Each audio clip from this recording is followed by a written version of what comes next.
Alors, mesdames, messieurs, chers collègues, vous avez très bien fait de mentionner ce que j'ai fait. Je suis un des directeurs allemands du manuel franco-allemand et les travaux qui ont abouti à ce manuel m'ont beaucoup marqué et ces travaux, les résultats, ont également influencé ce que je vais vous dire, chers collègues, mesdames, messieurs. Mais tout d'abord, merci de m'avoir invité à intervenir lors d'une journée nationale consacrée aux guerres. Moi, comme vous, je suis professeur d'histoire, mais je suis allemand. Aujourd'hui, en 2016, cela ne pose plus aucun problème. Il est devenu très banal que français et allemand coopèrent dans tous les domaines, l'histoire inclus. Mais, vu de l'extérieur, vu des pays tiers qui regardent le couple franco-allemand, c'est quelque chose d'extraordinaire. Quand j'ai présenté le manuel franco-allemand dans les Balkans, en Arménie ou au Bangladesh, dans des régions du monde qui vivent encore dans l'hostilité, on m'a souvent demandé comment avez-vous fait, vous, Français et Allemands, à ne plus vous considérer comme ennemis après cette histoire commune de haine et de guerre.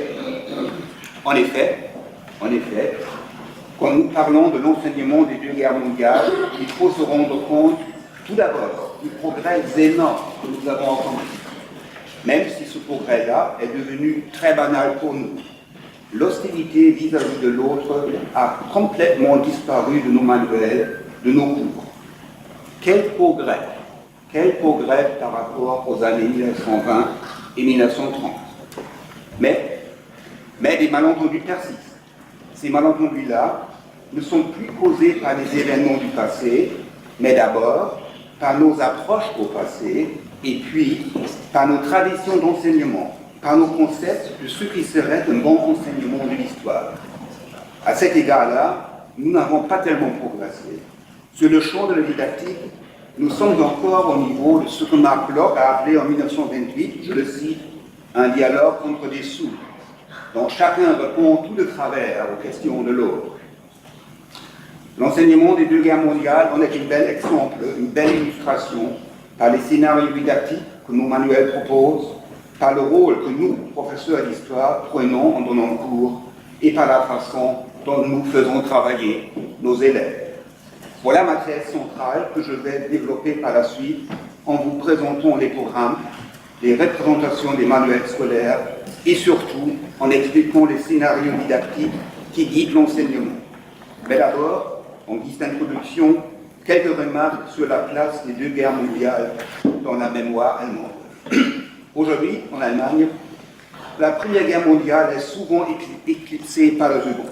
Cela, chers collègues français, cela va vous surprendre parce que pour vous, la Première Guerre mondiale est bien la Grande Guerre. Mais cette perspective allemande s'explique facilement par l'impact que la Seconde Guerre mondiale a eu sur l'Allemagne.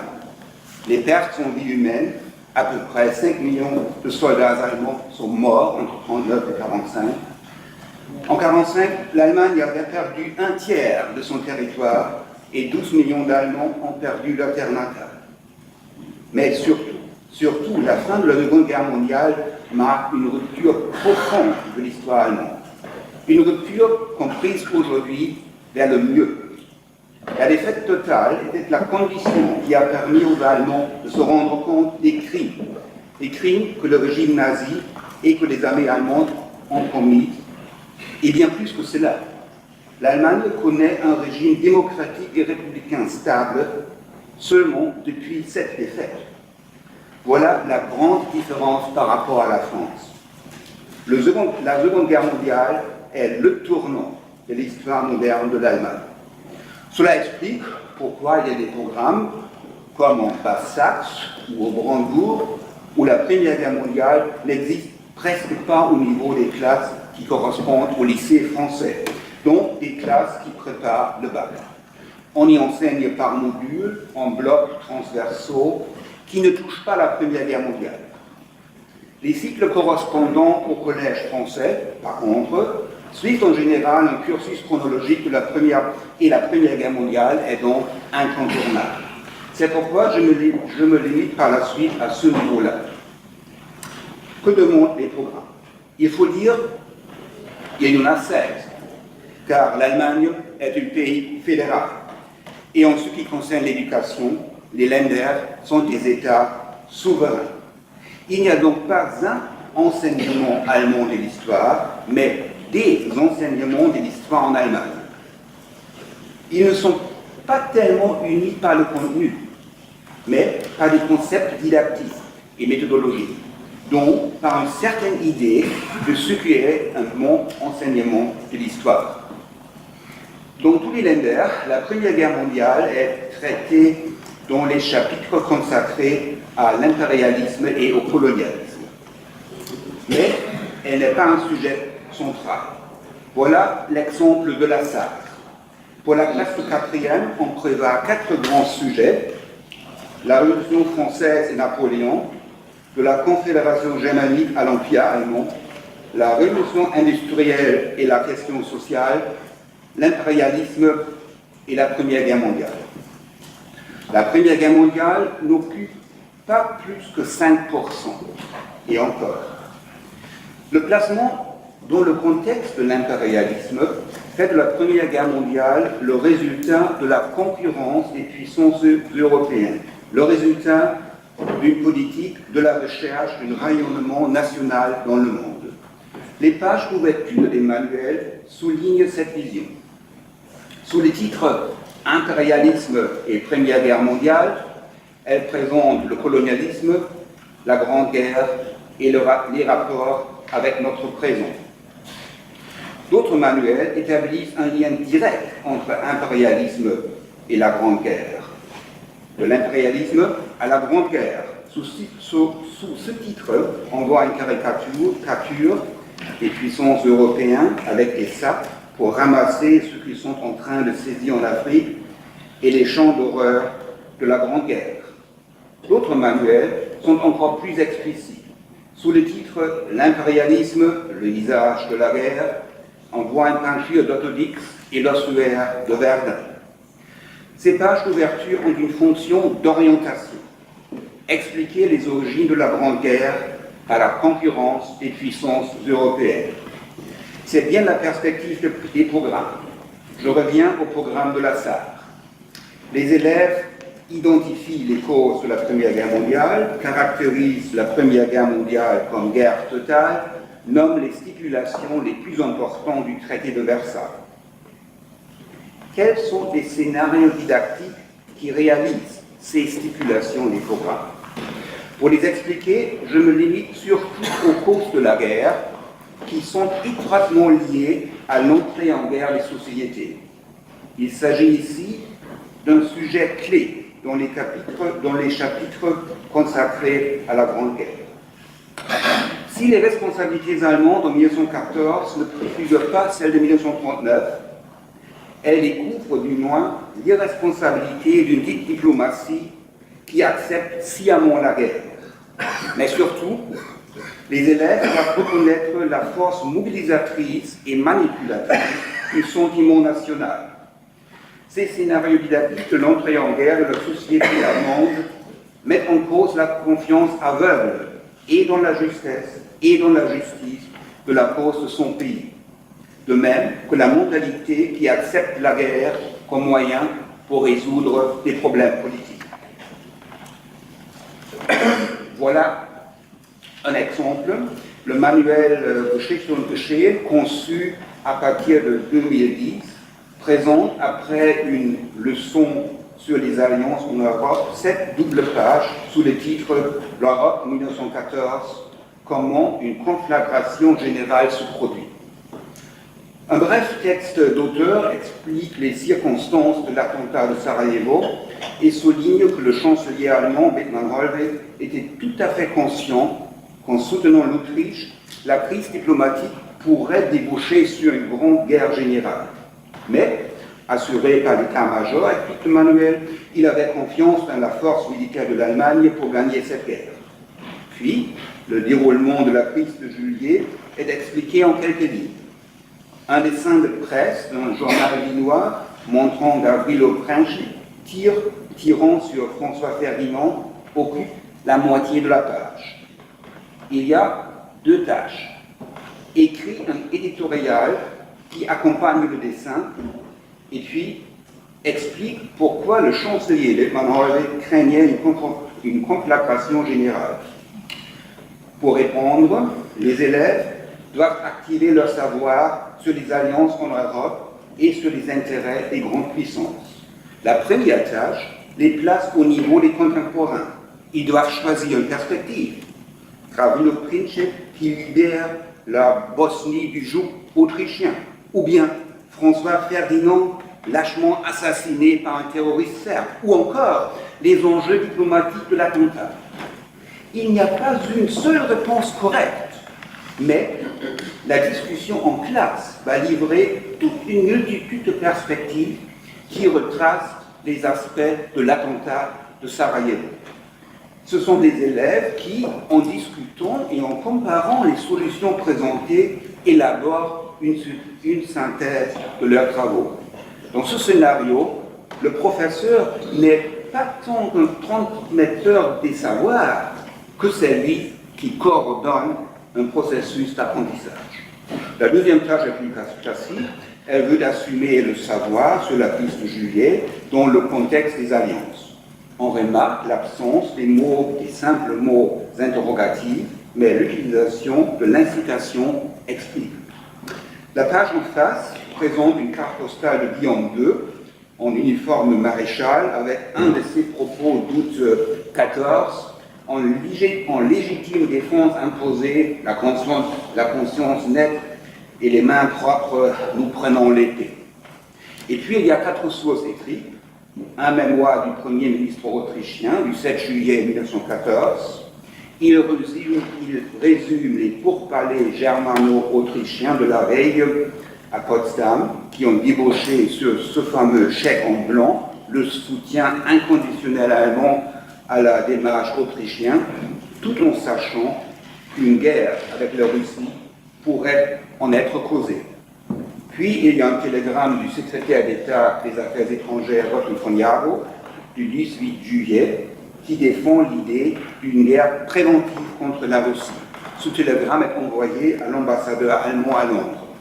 La troisième source est en quelque sorte la réponse de l'ambassadeur allemand à Londres, Max von Lizunowski, à Gottfried von Jaro du 27 juillet. Ici, l'ambassadeur avertit son gouvernement que la Grande-Bretagne ne va pas rester neutre dans une guerre éventuelle et va se joindre à la Russie et à la France. Et finalement, il y a un discours du ministre russe des Affaires étrangères, Sergei Sazonov, du 8 août. Il souligne l'impossibilité pour l'Autriche d'accepter l'ultimatum autrichien, à moins qu'accepter la soumission de la Serbie à l'Autriche. Voilà les sources. Mais comment travailler avec ces sources et surtout, que les élèves doivent-ils apprendre? 5 tâches accompagnent les matériaux et donnent une idée des activités des élèves. Alors d'abord, rédige un article dictionnaire pour l'entrée crise de juillet. C'est un exemple de l'orientation vers la production. Les élèves doivent créer un produit qui existe dans le monde réel, extrascolaire. Pour cela, ils doivent appliquer leur savoir dans des situations réelles. Ici, un article de dictionnaire. Ils construisent une narration en s'accordant sur les faits, sur la perspective, sur l'interprétation. Deuxième tâche, mener une discussion sur les raisons de participer à une guerre.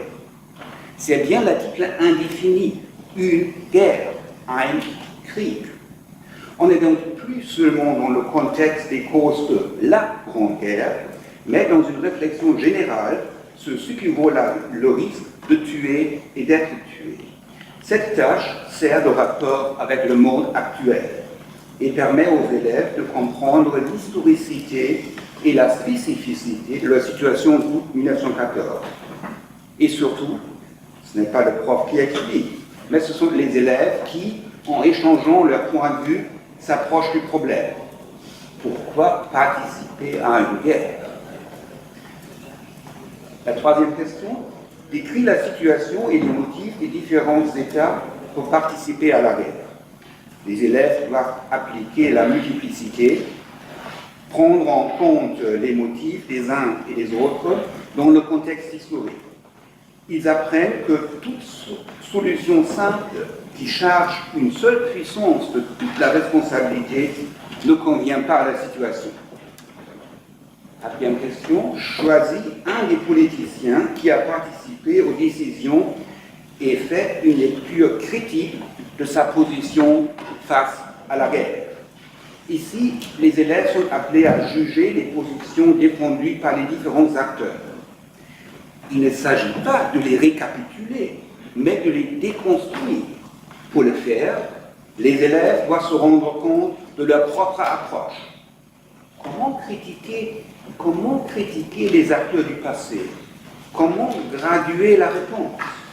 Les élèves doivent faire la différence entre l'horizon des contemporains, le jugement de fait, et leur propre point de vue, donc, qui ont été discutés dans la deuxième tâche.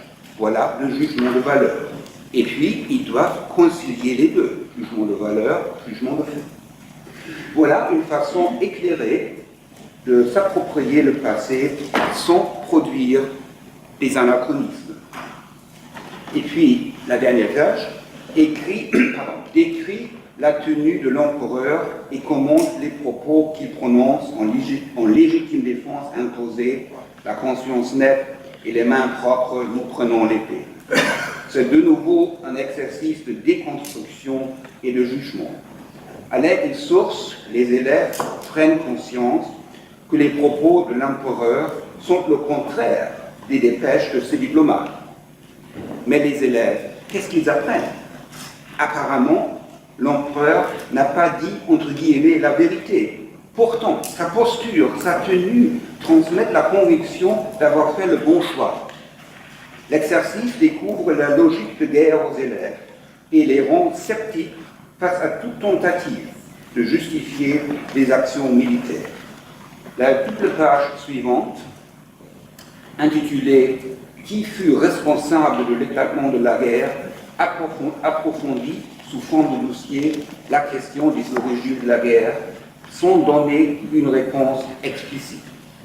Un bref texte introductif explique la signification de la question. On cite l'article 231 du traité de Versailles et présente le refus allemand de l'entre-deux-guerres d'accepter une responsabilité spécifique. 4 documents suivent.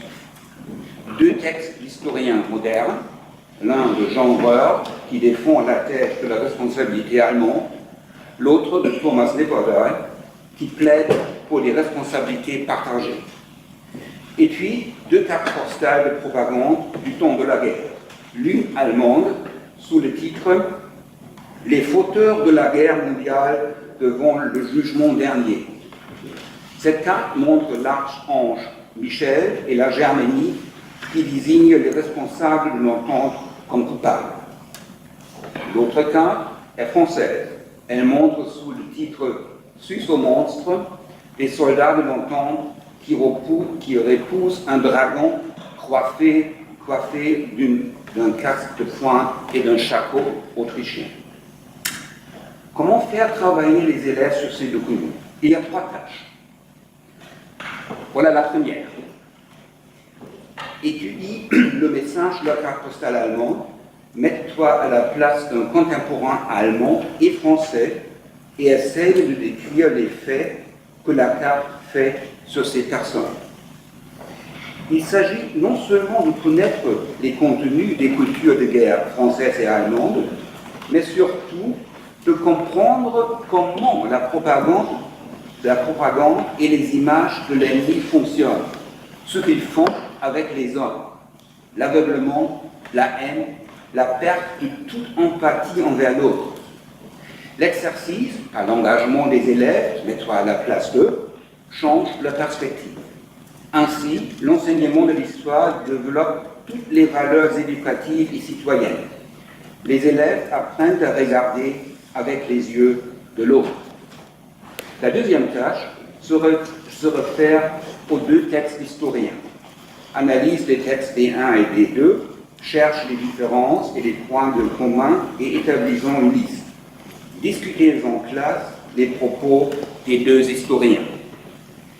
Les élèves doivent appliquer leur savoir, non pas pour reconstruire les événements, mais pour affronter ou pour défendre une position de la crise de juillet. Le savoir est mobilisé dans une situation réelle, quotidienne pour une démocratie. Savoir se positionner face aux deux opinions opposées l'une à l'autre. Les élèves comprennent qu'avoir une opinion ne suffit pas, mais qu'il faut des arguments pour défendre ceux dont on est convaincu. La dernière tâche sert de conclusion. Compare les images et les textes des historiens avec ce que tu as appris dans les chapitres précédents sur l'histoire de l'éclatement de la guerre. Écris ton opinion sur la question des responsabilités de la guerre.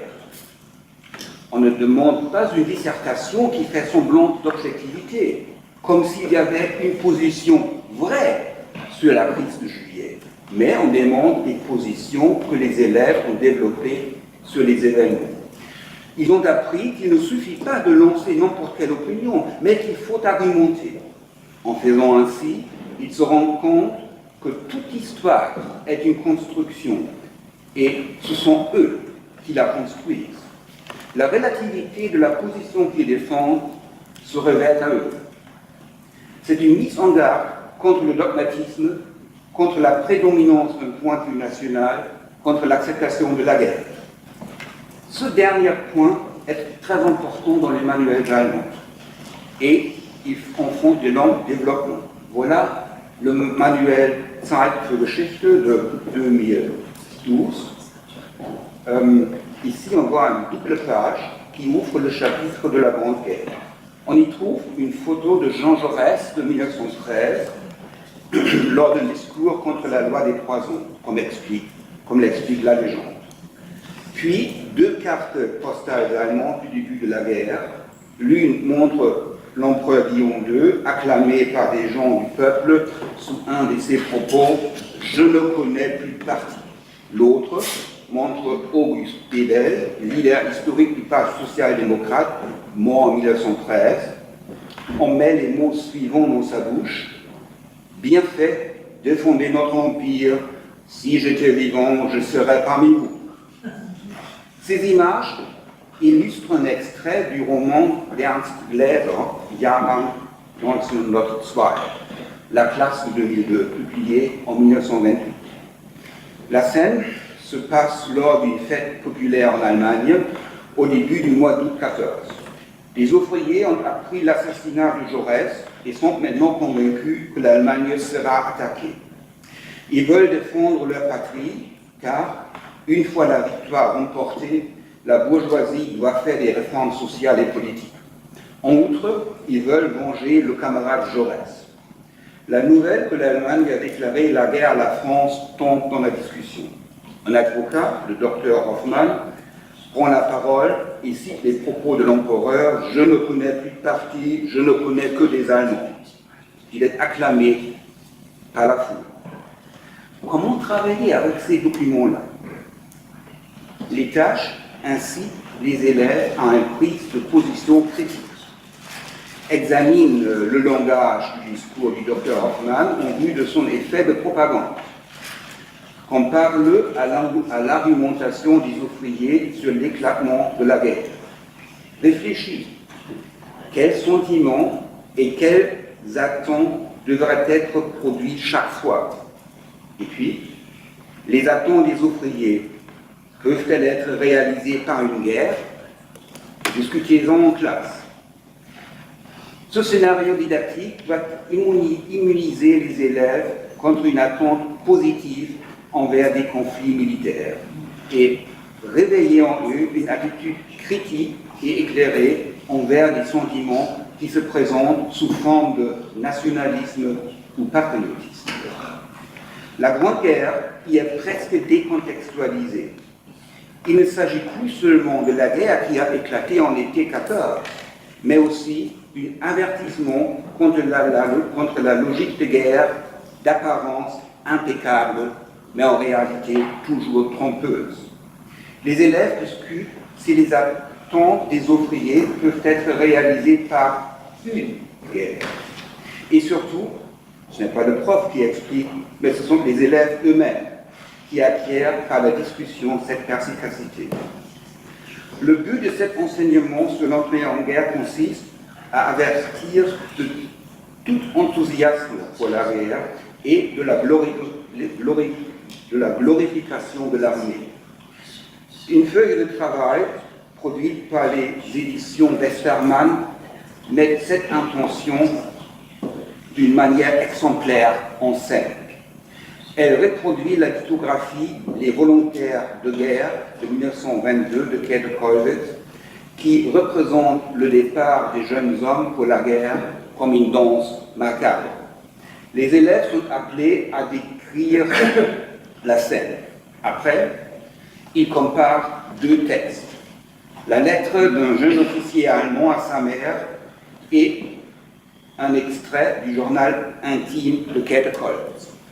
L'officier décrit ses sentiments de bonheur de pouvoir enfin partir au front et sa joie d'avoir une mère qui partage ses sentiments. Käthe Kollwitz, dans son journal intime, exprime son irritation sur, je cite, la volupté de sacrifice qui l'entoure. Les élèves apprennent que son fils, lui aussi un volontaire de guerre, est tombé quelques jours plus tard. Ils sont appelés à faire ressortir de la lettre de l'officier le motif de son enthousiasme et, en comparant les deux textes, des contradictions entre eux. Finalement, ils travaillent sur la question suivante. Connais-tu des conflits armés actuels auxquels les hommes s'engagent avec passion? Ce scénario didactique vous laissera, chers collègues français, probablement stupéfaits. Après que les tâches ont transmis l'impression que l'engagement militaire est absurde et mensonger, l'actualisation quitte la situation historique de 1914 et fait le lien avec les présents, si bien que le sens de l'engagement militaire n'est pas seulement mis en doute à propos de 1914, mais en général. Les acteurs de cet engagement, les soldats, apparaissent comme aveuglés ou, dans le meilleur des cas, comme des hommes mal guidés. En aucun cas, ils ne peuvent servir de modèle. Mes collègues allemands, eux, ils se reconnaissent dans ces scénarios didactiques, car pour eux, ils tirent des bonnes leçons de la guerre. Ces collègues-là ne peuvent pas penser la guerre comme défense du territoire national, bien que les contemporains, en août 14, eussent exactement ce sentiment. Ils vécurent l'entrée en guerre comme un moment d'unité nationale, et il y avait de bonnes raisons pour cela en août 14. Vous savez, l'armée russe avait réussi une profonde entrée en Prusse orientale. L'Empire semblait être encerclé comme un gibier par les voisins décidés à l'abattre. Il fallait se défendre. Aujourd'hui, l'enseignement de l'histoire problématise ces convictions des contemporains, les présente comme unilatérales et inadéquates. Car aujourd'hui, les conditions ont bien changé. Moi, en tant que professeur allemand, je prends toutes mes distances face à l'Allemagne impériale. L'empire de Bismarck et de Guillaume II ne fait pas partie des traditions auxquelles on fait référence. Bien au contraire, cette histoire qui s'est prolongée jusqu'en 1945 est la face négative par rapport à laquelle la République fédérale se définit comme la première réussite démocratique de l'histoire allemande. Mes chers collègues allemands, vous ne produisez que des anachronismes, me diriez-vous, vous qui s'inscrivez dans la continuité de l'histoire française, vous qui vivez en Ve République, qui, elle, s'appuie sur les valeurs démocratiques de la qui s'appuie sur les valeurs démocratiques et républicaines de la Troisième République. Alors, anachronisme, c'est pas le problème, dirais-je. Ce qu'on veut, c'est une approche critique à l'histoire. Et nous voilà dans la situation que Marc Bloch a décrite en 1928. Un dialogue entre des sourds, dont chacun répond tout de travers aux questions de l'autre. Nos malentendus se sont déplacés du niveau des contenus au niveau de la didactique et de la méthodologie. La nature de notre enseignement en est la cause, parce que cet enseignement est un enseignement limité au cadre national. C'est pourquoi il crée, dès que les élèves passent la frontière, l'incompréhension et des malentendus. Un élève allemand qui visite le Dôme des Invalides à Paris et il découvre la plaque posée en 2008 lors de la disparition du dernier poilu français sera stupéfait. Alors que disparaît le dernier combattant français de la Première Guerre mondiale, la nation témoigne de sa reconnaissance envers ceux qui ont servi sous ses drapeaux en 14-18. La France conserve précieusement le souvenir de ceux restés dans l'histoire comme des poilus de la Grande Guerre. Comment peut-on, se demandera notre élève, éprouver de la reconnaissance pour ceux qui s'étaient fait aveugler par les idées nationales et qui ont tué pendant 4 ans des autres hommes? Et pourquoi doit-on en plus y garder précieusement la mémoire? Notre élève allemand ne saura pas saisir la mémoire française de la Grande Guerre parce qu'il ne sait rien du tout des traditions françaises. Pire, le répertoire des compétences et d'interprétation que ces professeurs d'histoire lui ont transmis avec les meilleures intentions du monde provoque des dramatiques court-circuits intellectuels qui créent les malentendus qu'on veut surmonter. Voilà le problème. Nos malentendus se sont déplacés du niveau des contenus au niveau de la didactique, de la méthodologie et au niveau de l'approche de l'histoire. Cela s'avère encore plus vrai lors de l'enseignement de la Deuxième Guerre mondiale. Cette guerre n'est pas présentée pour elle seule, mais comme un élément de la dictature nationale socialiste. Les programmes de la SAR ne la mentionnent même pas dans la présentation des grands thèmes à traiter en classe de 3e. Non pas pour l'escamoter, mais parce que la guerre est considérée comme un élément intrinsèque du national-socialisme. Voilà, on parle de la République de Weimar, du national-socialisme, la politique mondiale après 1945 et l'Allemagne après 1945. Un tiers de l'enseignement est réservé aux 12 ans de la dictature nazie. Le reste du programme est centré sur l'histoire allemande, et cela, hélas, est représentatif pour les autres Länder allemands. Plus loin, on précise, le temps du règne du national-socialisme est la phase la plus funeste de l'histoire allemande. Le génocide des Juifs et la guerre d'extermination en Europe de l'Est ont contribué à cette appréciation. La Seconde Guerre mondiale n'est donc nullement passée sous silence, au contraire, elle est presque nationalisée. Les tables de matière des manuels en donnent un exemple. Voilà le manuel de Schuster und Geschehen, également très récent. Le chapitre présente en bloc Nationalsozialismus und Zweiter Weltkrieg, national-socialisme et Seconde Guerre mondiale. C'est le chapitre le plus long, avec 58 pages. La guerre, proprement dit, n'en occupe que 4 pages. Mais la guerre ne se limite pas aux opérations militaires. Elle constitue seulement le cadre qui a permis les crimes. Alors, dans le contexte de la guerre, on traite ces sujets-là, une politique extérieure agressive, la marche de la guerre, la Seconde Guerre mondiale jusqu'en 1943, la Shoah, le génocide des Juifs, l'euthanasie, tuer systématiquement. Pas tous les Allemands n'ont participé, donc la résistance allemande, et puis un chapitre sur la mémoire, commémorer et interpréter l'histoire, l'exposition sur les crimes de la Wehrmacht, et finalement le tournant et la fin de la guerre. La guerre est donc une marche de marche du national-socialisme. Elle est le moment où l'action criminelle atteint son comble. C'est sous cette perspective que tous les manuels présentent la guerre. Les pages couverture le disent clairement. Voilà un exemple. À gauche, l'enthousiasme des Allemands, à droite, les résultats. Et c'est ce que dit le texte. Les nationaux socialistes n'étaient au pouvoir que pour 12 ans. À la fin de leur règne, l'Europe fut réduite en cendres et des millions d'hommes eurent perdu leur vie. Les Allemands avaient commis des crimes inimaginables en Allemagne et dans les territoires occupés.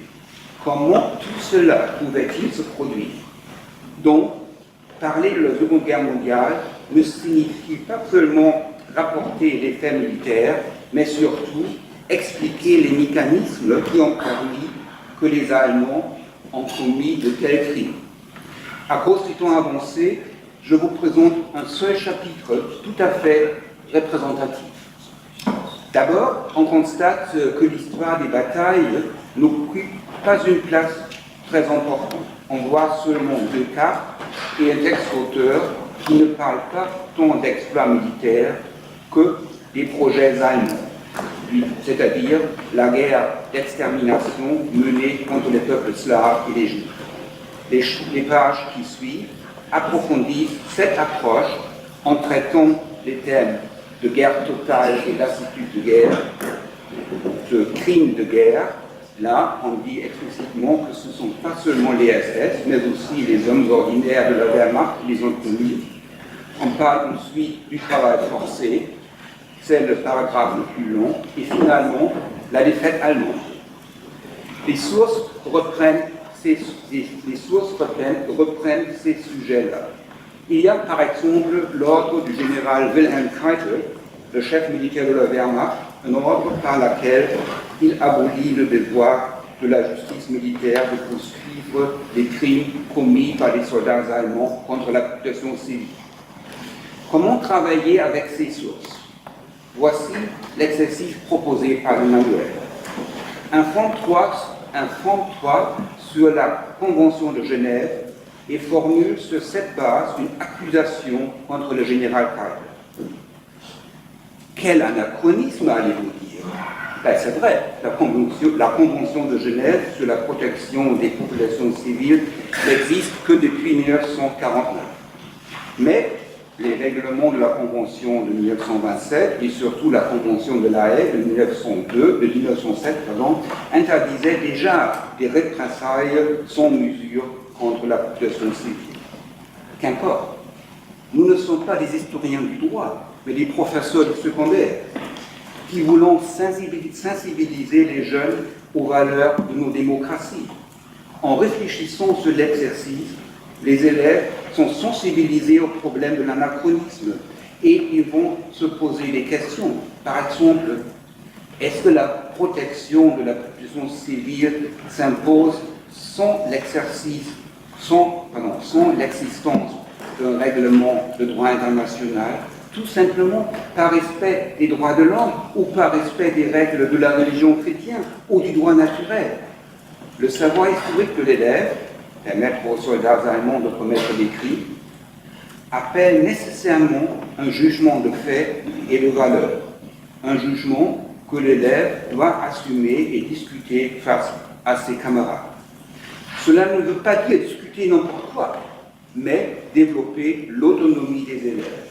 Accuser le général Keitel n'est donc pas un exercice anachronique, mais la mise en pratique du savoir. En plus, le travail faire sortir les valeurs. Comment traiter l'ennemi? Qu'est-ce qui est permis entre êtres humains?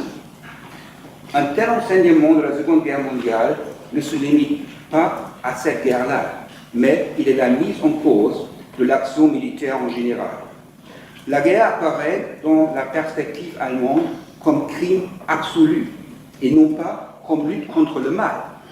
La perspective des autres Européens qui ont libéré l'Europe et l'Allemagne du nazisme. Cela explique pourquoi aujourd'hui en Allemagne on a tant de mal à envisager des actions militaires.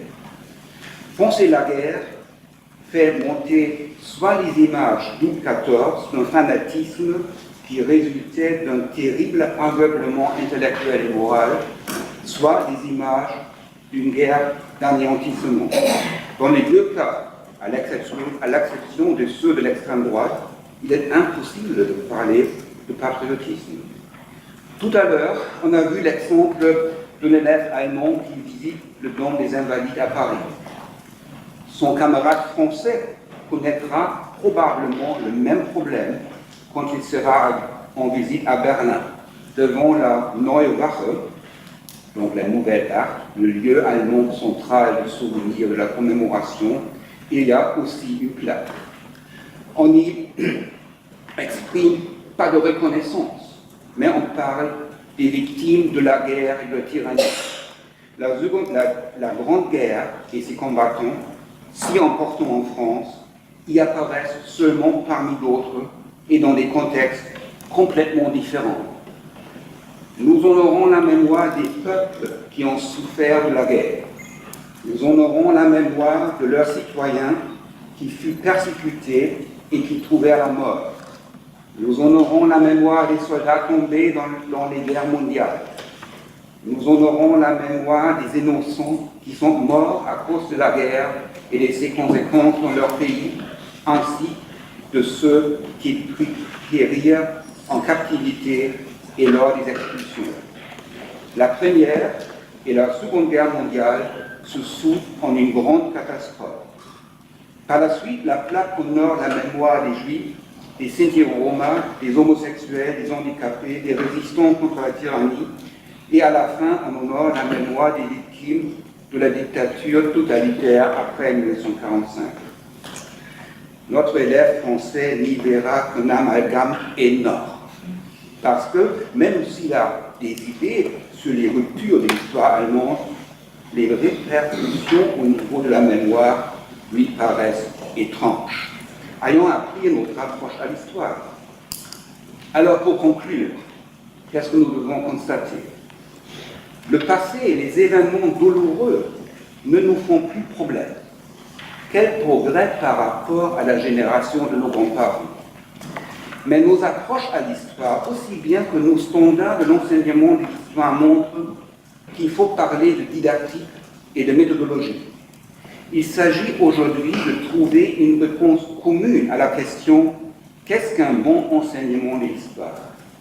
Il nous faut une réflexion commune sur les questions didactiques et méthodologiques qui, en fin de compte, ne reculeraient pas devant la modification de nos pratiques pédagogiques, car, on vient de le voir, ce que nous apprenons avec les meilleures intentions du monde à nos élèves les laisse désemparés dès qu'ils sont confrontés à la mémoire de l'autre. Autrement dit, aujourd'hui, nous, les profs d'histoire, nous créons nous-mêmes les malentendus parce que nous ne savons pas assez de l'autre et nous risquons encore et toujours le dialogue de sourds dont Marc Locke nous a avertis il y a 90 ans. Souvenons-nous de son appel lancé en 1928. En un mot, cessons, si vous le voulez bien, de causer éternellement histoire nationale à histoire nationale sans nous comprendre. Souvenons-nous donc de cet appel et transposons-le au champ de la didactique. L'an prochain, on aura l'occasion, car nous fêtons le 80e anniversaire des premières rencontres franco-allemandes sur les manuels d'histoire. Merci.